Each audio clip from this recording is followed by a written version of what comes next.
Chapter 30. Woe to the rebellious children, saith the Lord, that take counsel, but not of me, that they form projects, but not of my spirit, that they may add sin to sin, that walk to go down into Egypt, and have not asked of my mouth, to take refuge in the stronghold of Pharaoh, and to take shelter in the shadow of Egypt. Therefore shall the stronghold of Pharaoh turn to your shame, and the shelter in the shadow of Egypt to your confusion. For his princes are at Zoan, and his ambassadors are come to Hanes.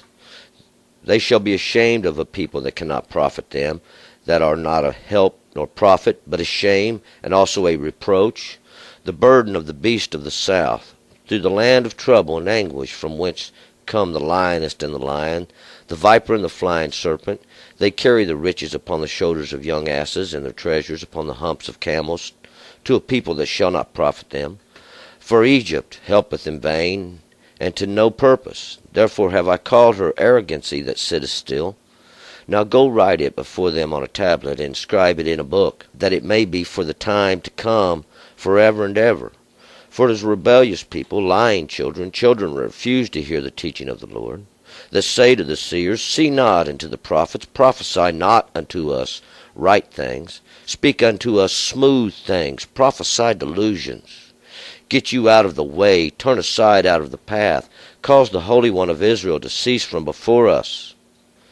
Wherefore thus saith the Holy One of Israel, because you despise this word, and trust in oppression and perverseness, and stay thereon, therefore this iniquity shall be to you as a breach ready to fall, swelling out in a high wall, whose breaking comes suddenly at an instant.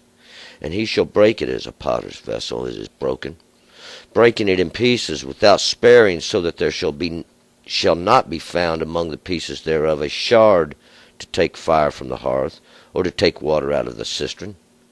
For thus saith the Lord God, the Holy One of Israel, In sitting still and rest shall you be saved, in quietness and in confidence shall be your strength, and you would not. But you said, No, for we will flee upon horses, therefore shall you flee, and we will ride upon the swift, therefore shall they that pursue you be swift. 1,000 shall flee at the rebuke of one, and at the rebuke of 5 shall you flee, till you be left as a beacon upon the top of the mountain, as an ensign on the hill. And therefore will the Lord wait, that he may be gracious unto you, and therefore will he be exalted, that he may have compassion upon you. For the Lord is a God of justice. Happy are they that wait for him. For, O people that dwellest in Zion, at Jerusalem, you shall weep no more. He will surely be gracious unto you at the voice of your cry. When he shall hear, he will answer you. And though the Lord give you sparing bread and scant water, yet shall not your teacher hide himself any more. But thine eyes shall see your teacher, and your ears shall hear a word behind you, saying, This is the way, walk you in it, when you turn to the right hand, and when you turn to the left. And you shall defile your graven images overlaid with silver, and your molten images covered with gold. You shall put them far away as one unclean. You shall say unto it, Get you hence. And he will give the rain for your seed, wherewith you sowest the ground, and bread of the increase of the ground. And it shall be fat and plenteous, and in that day shall your cattle feed in large pastures. The oxen likewise, and the young asses that till the ground shall eat savory and provender, which have been winnowed with the shovel and with the fan. And there shall be upon every lofty mountain, and upon every high hill, streams and watercourses, in the day of the great slaughter, when the towers fall. Moreover, the light of the moon shall be as the light of the sun, and the light of the sun shall be sevenfold, and as the light of the 7 days, in the day that the Lord bindeth up the bruise of his people, and healeth the stroke of their wound. Behold, the name of the Lord cometh from far, his anger burning, his thick uplifting of smoke. His lips are full of indignation, and his tongue as a devouring fire, and his breath as an overflowing stream, that divideth even unto the neck, to sift the nations with the sieve of destruction, and a bridle that causeth to err shall be in the jaws of the peoples.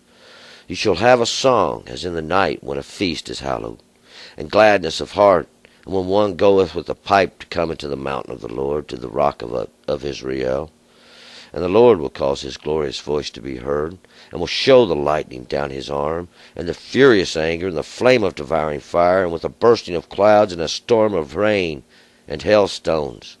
And through the voice of the Lord shall Asher be dismayed, the rod with which he smote. And in every place where the appointed staff shall pass, which the Lord shall lay upon him, it shall be with tabrets and harps, and in battles of wielding will he fight with them. For a hearth is ordered of old, yes, for the king it is prepared, deep and large. The pile thereof is fire and much wood. The breath of the Lord, like a stream of brimstone, doth kindle it. Okay, let's go back up to verse 1. Yesterday we was talking about Ariel, this lion of God, this one that's going to be used like a lion of God, the mighty one, like the lion of the mighty one, is going to tear and leave even. God going to bring low now Israel even down into the dust of the earth, making them be forgotten, causing them to be like almost a thing that's been gone even, that's passed away in the night, even like a dream almost.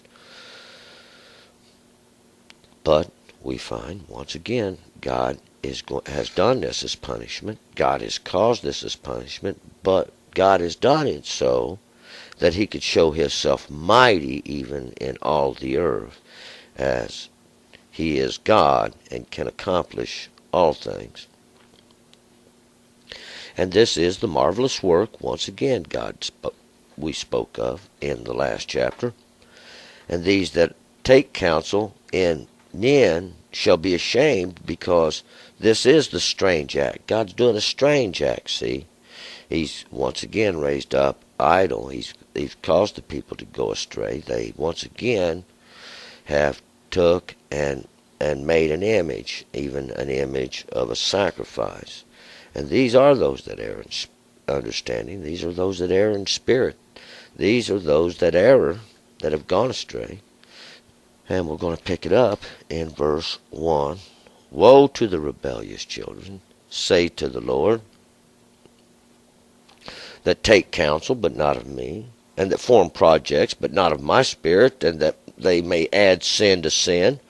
Woe to the rebellious children, woe to these. And that's who we began Isaiah with, is these rebellious children he's speaking to, and these represent all the children of Israel that's been scattered in all the earth. The rebellious, they continually turn from the law of God, continually fighting against God. God continually fighting against them because they are in error and God is trying to teach them. But they take counsel, see, but not of God. They go take counsel of another. They form projects, and these form projects basically are they make themselves idols. They make themselves images, even molten images, but not of my spirit. Why? God said, you shall make you no image. You shall make you no thing. And they add sin to sin. 2, they walk to go down into Egypt, and have not asked of my mouth to take refuge in the stronghold of Pharaoh, and to take shelter in the shadow of Egypt. They walk to go down into the land of closures. This is where they go. They return this way. God said, you shall not go back the way you came. And this is where you came from, see, up out of this land of enclosures, to take refuge in the stronghold of Pharaoh, this great house, even this great house appointed by men. Men have done this. Men have made this, built it up over a period of time with their blabberings, and to take shelter in the shadow of Egypt. And this shadow of this land of enclosures, the shadow comes from the thing they have stood up that blocks the sun, and you stand in the shadow. It's a pillar, it's an image, it's whatever you want to call it. 3, therefore shall the stronghold of Pharaoh turn to your shame, and the shelter in the shadow of Egypt to your confusion. You won't know it. This is what it is. This great house is going to be turned to your shame.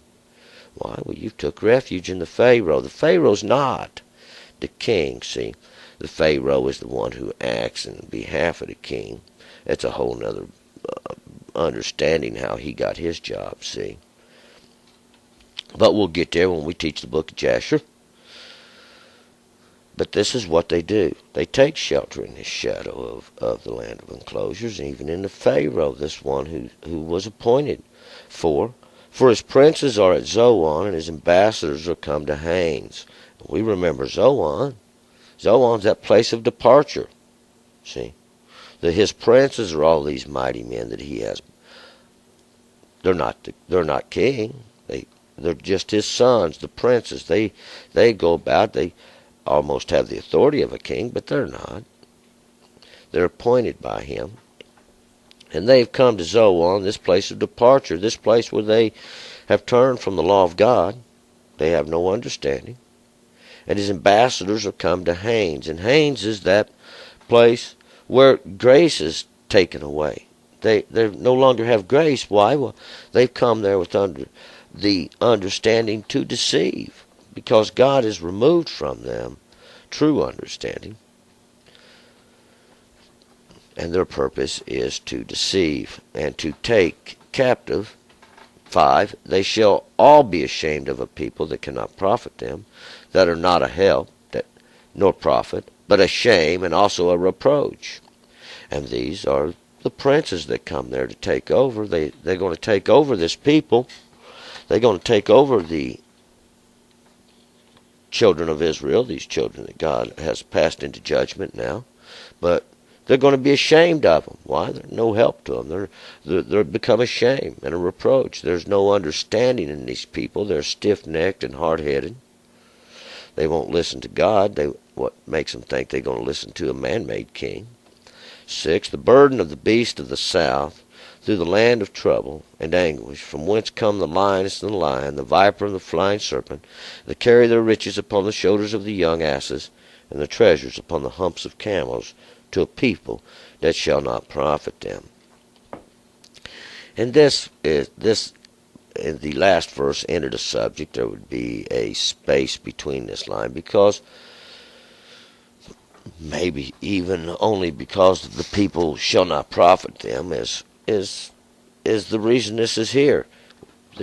It changes the subject a little bit, even though we're still dealing with Egypt here, because this burden of the beast of the south, this dry land. Even when we look south, we see the right hand on our right would be the work of God.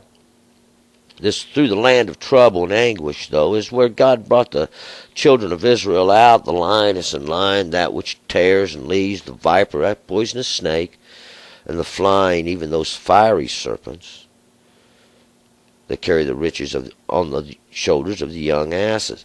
And these are those that believe they have understanding. They are those that God has sent in judgment even against Israel, against these children that have went astray even. Both are being punished at the same time on the shoulders of these young asses. An ass is always going to most generally represents some kind of authority, and these young asses, even those young, is an unlearned one. It has not taught, hasn't got no experience to have any wisdom. And this is what they put the shoulders on, even the shoulders of the government, on these ones. They think they have understanding, and we set an age limit or say this is it would be appropriate, but understanding doesn't come with age as much as experience does. Wisdom is given by God, and this comes through obedience of the law. But these humps and these camels, these are even these things they used to carry the treasures now across these desert places, these dry places. They represent these humps on the back of the camel is this fat deposit there, which the camel is stored to make long journeys, even water and sustenance in it. And these represent the priests and your prophets and all those. 7. For Egypt helpeth in vain, and to no purpose, therefore have I called her arrogancy that sitteth still. And Egypt, this land of enclosures, helps in vain. It's for emptiness, it's for no good, and no purpose. And God has told her now to sit still. This therefore have I called her, I've cried unto her, and told her, in her arrogance. See, the best thing she can do is just to sit still. 8. Now go write it before them on a tablet, and inscribe it in a book, that it may be for a time to come, forever and ever. A time to come, forever and ever. And this time to come is that this shall be, not a time to come, but this shall be forever and ever. Because that's the best thing that Egypt can do, this land of enclosures, is to sit still, keep their mouth shut. And while you're there, basically, you should be obedient to the law. It's God that's delivered you there, and through the obedience of the law shall you be delivered from there. 9. For it is a rebellious people, a lying children, children that refuse to hear the teaching of the Lord. Children that refuse to hear the teachings of the Lord. And what are the teachings of the Lord? To keep the law for your own good. 10. That say to the seers, see not, and to the prophets, prophesy not unto us right things. Speak unto us smooth things, prophesy delusions. And this is the same thing that goes on today, see? Why? Well, it's forever and ever. Yeah, it's forever and ever, see? It's a judgment. Until they put the devoted thing away, God has returned to His place. God has returned to His place, and He looks away. And it's in judgment when He looks away. Everybody says, tell us something smooth. Give us something sweet. See, put something sweet in my mouth. Get me a pillow.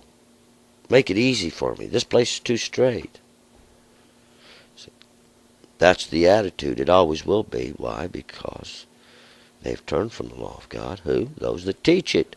Those that were sent there to teach it. Those that take that place up even. That come in to contend with the one who was sent to teach it. See, but in the end we'll find out there was no competition there. 11. Get you out of the way, turn aside out of the path, cause the Holy One of Israel to cease from before us.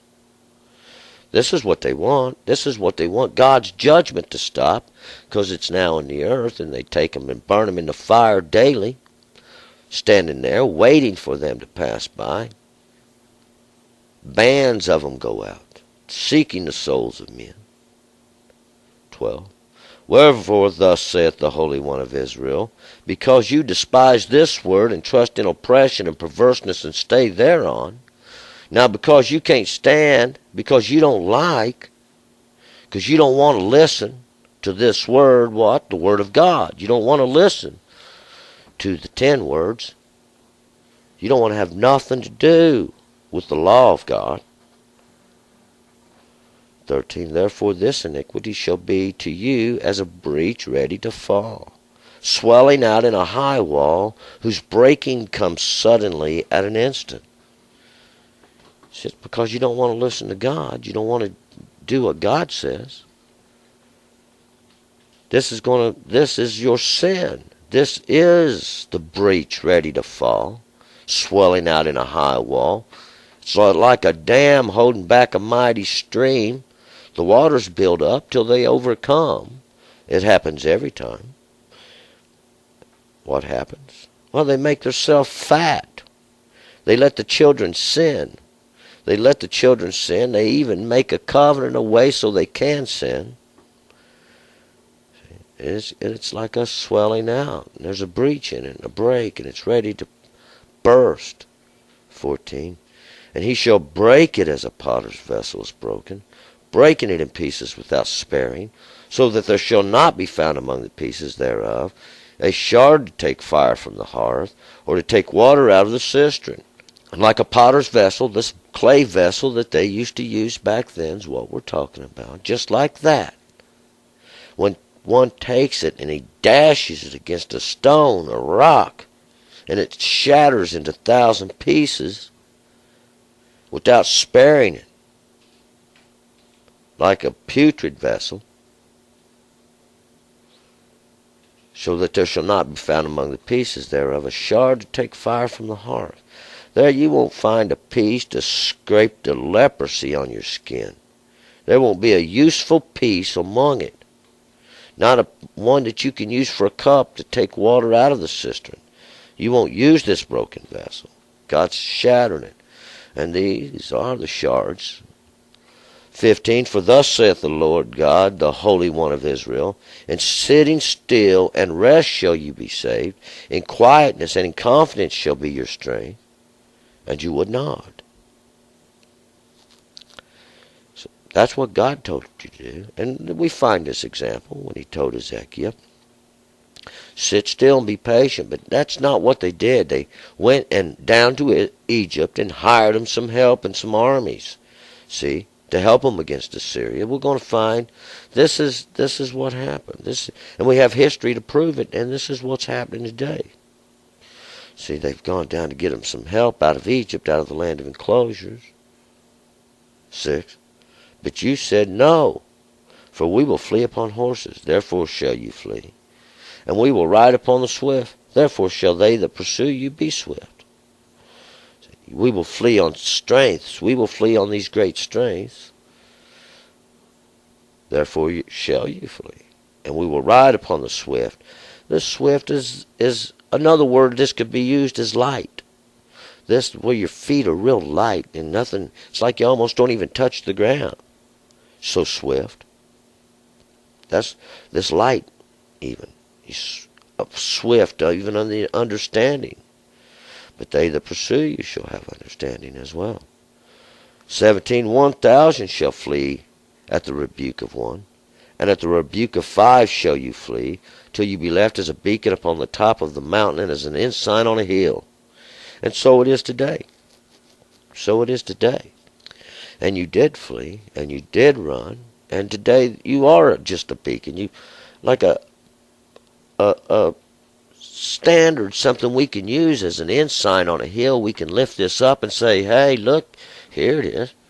There ain't nothing left, just like God said. Everything's just like God said it was going to be. I'm going to scatter you in all the earth. He's going to save you, though. Not for you, for his name's sake, because he's done showed himself to all the earth mightily. Anyone had any understanding, they could see it. 18, and therefore will the Lord wait, that he may be gracious unto you. Therefore will he be exalted, that he may have compassion upon you. For the Lord is a God of justice. Happy are they that wait for him. He's a God of judgment. See, judgment. Justice comes from judgment. This is justice. This is where we get justice. The people will have justice. God has promised it. Because he's going to have compassion. You're going to return to God. 19. For, O people that dwellest in Zion, at Jerusalem, you shall weep no more.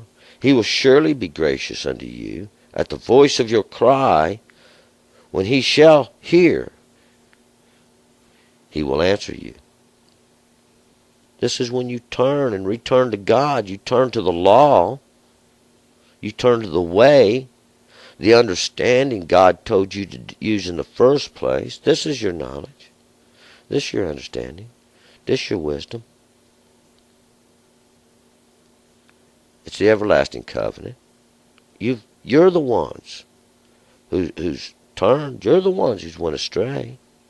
It's evident. It's in the earth. Heaven and earth used to witness against you. You cannot, with your own mouths, fight a battle against God. 20. And though the Lord give you sparing bread and scant water, yet shall not your teacher hide himself any more, but your eyes shall see your teacher. You'll have understanding.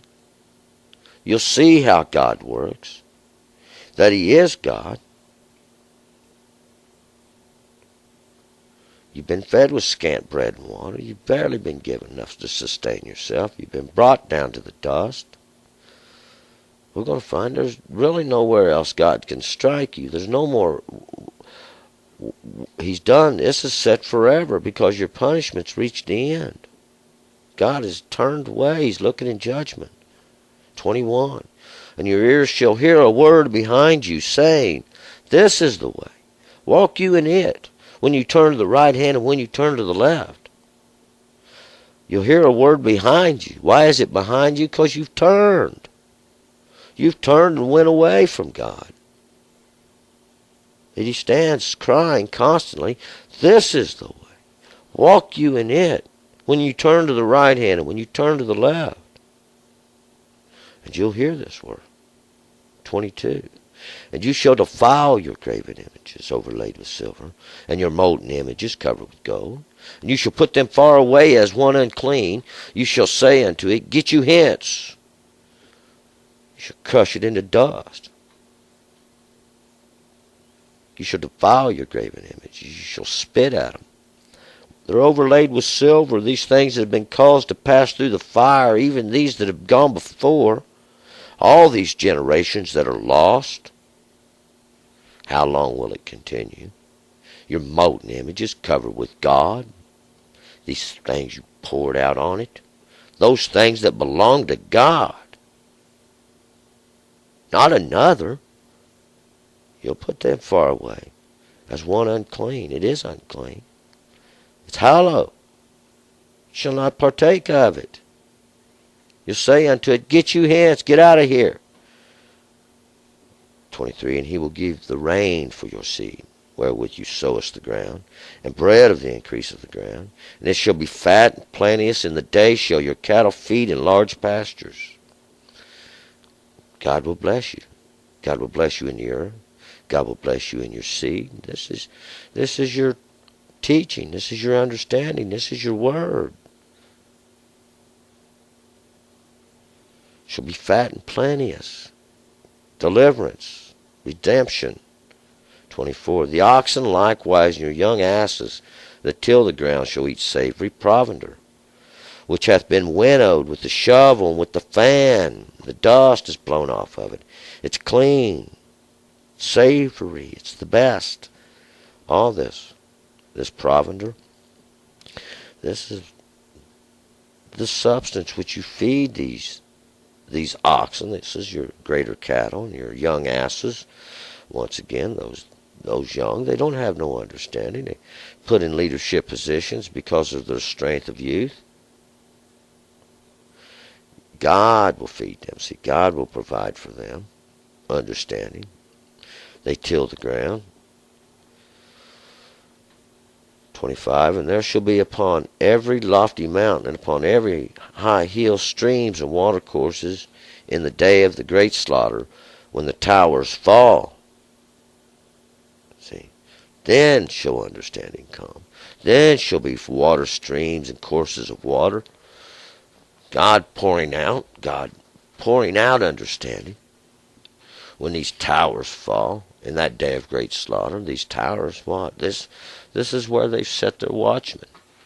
This is where they've got their blabbermouths, I call them, up there running their mouth. 26. Moreover, the light of the moon shall be as the light of the sun, and the light of the sun shall be sevenfold, as the light of the 7 days, in the day that the Lord bindeth up the bruise of his people, and healeth the stroke of their wound.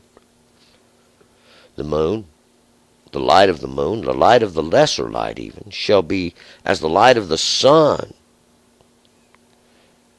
And this moon, given to rule over the night, even the darkness, shall be as bright as the sun.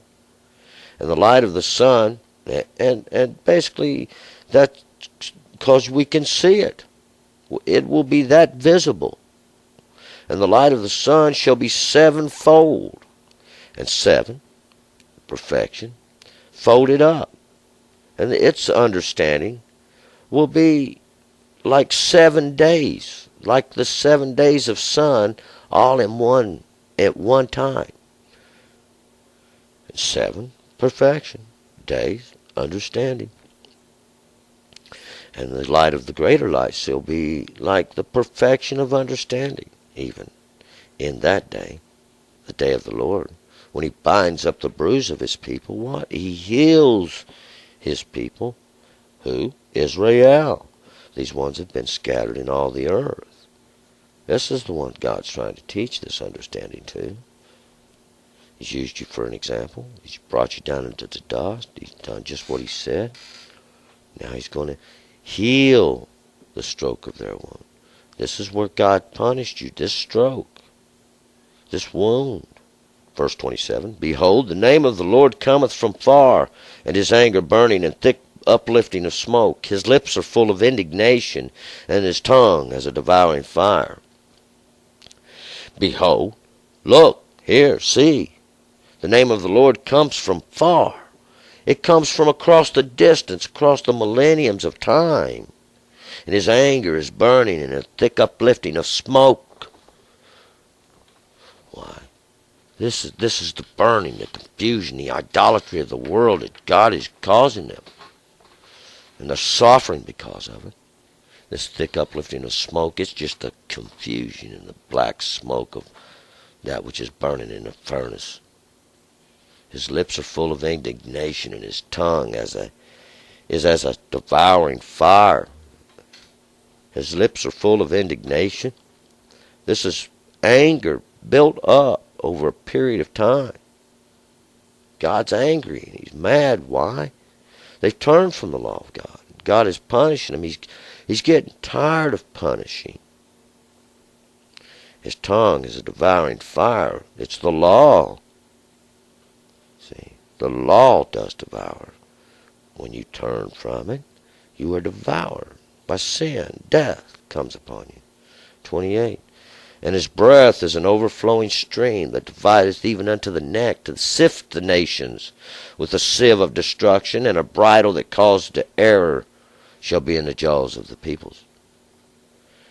And this is what God's breath is, an overflowing stream. The word, when it comes out of God's mouth, the law goes forth, and it's like fire, and divides even to the neck. No matter how tall you get, no matter how big you get.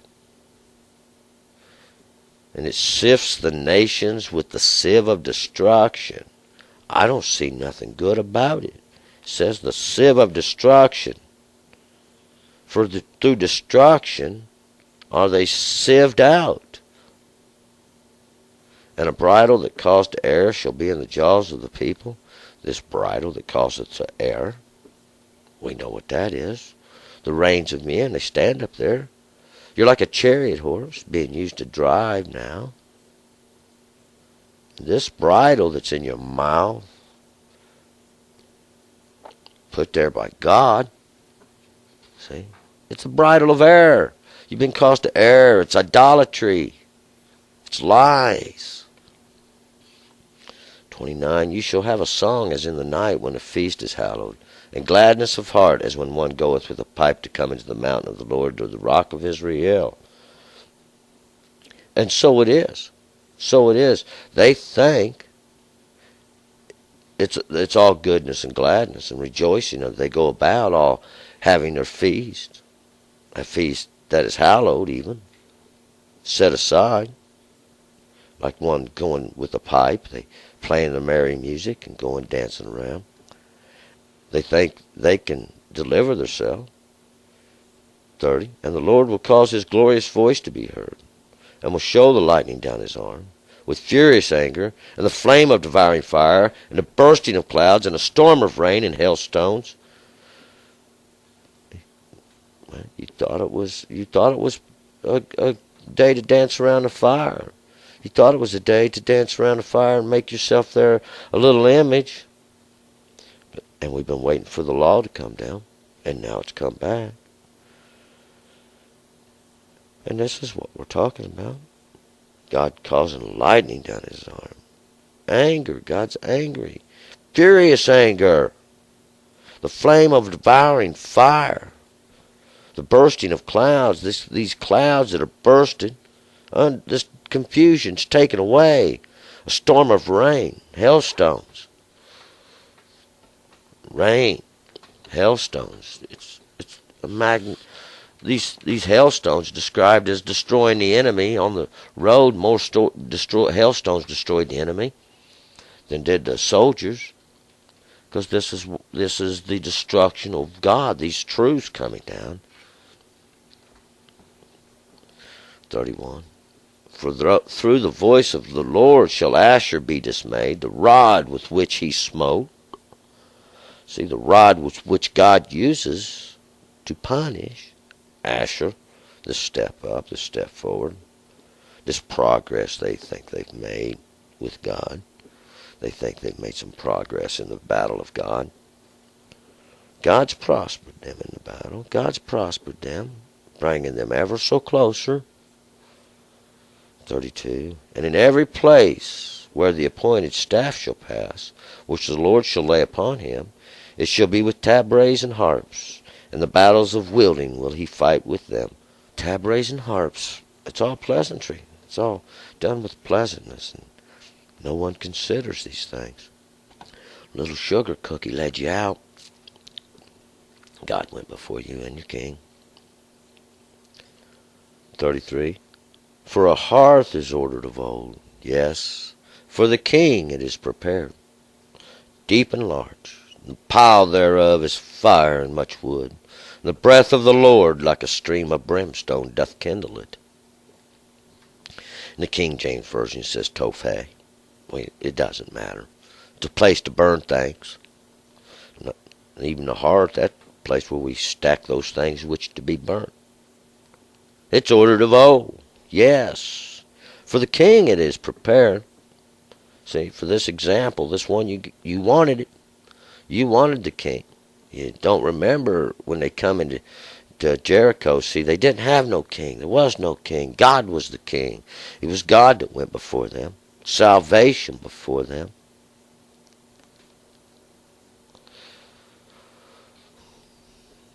We have to go back there, see, to read it, to see what happened.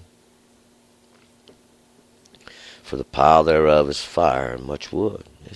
It was the purpose of the end. God preparing it even. And we know they was told not to rebuild Jericho, but they did. And we know how they hung the gates. See, and so it is today.